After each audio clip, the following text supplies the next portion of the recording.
To take from there to another annoying part is the I-864. This is the affidavit of support of where you're doing a family case to show that the U.S. person that did the I-130 petition or their joint sponsor could financially support the foreign national or their family.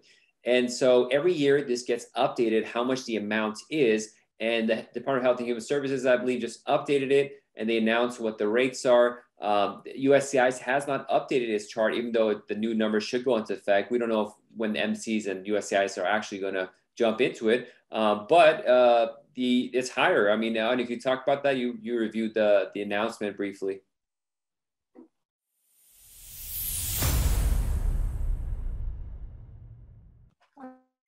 Yes, new guidelines are, I believe, since January 12th, they're effective of 2022.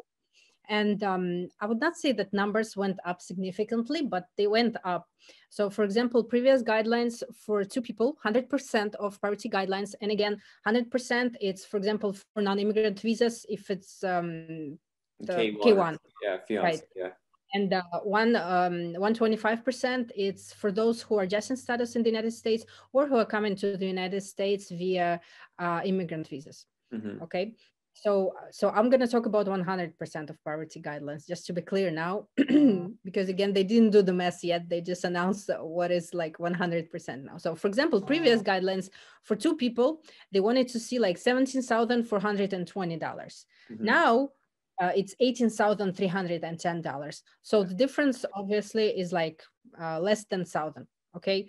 For three people, it used to be $21,960. Now it's going to be for three people, $23,030. So again, the difference is a bit more than $1,000. And the more it gets, the more people you need to sponsor, the difference gets bigger. Yeah. So you have to be aware of that. And when you're going to be calculating the number of your family members, and that correlates to this number, so you need to make sure that you're using the new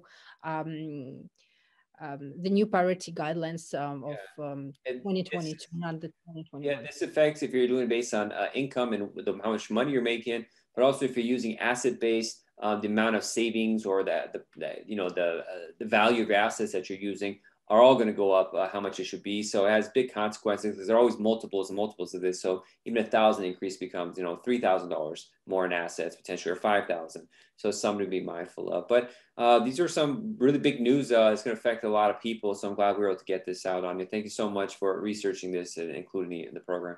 Thank you for watching this educational program. To get the latest videos, click the subscribe button and the notification bell icon. Also, help us help the immigrant community by liking this video and sharing it with your family and friends. You can also find us on other social media sites like Instagram, Facebook, TikTok, LinkedIn, and Twitter, where you find the latest updates on immigration news, policy changes, and tips. Be safe and God bless. See you soon.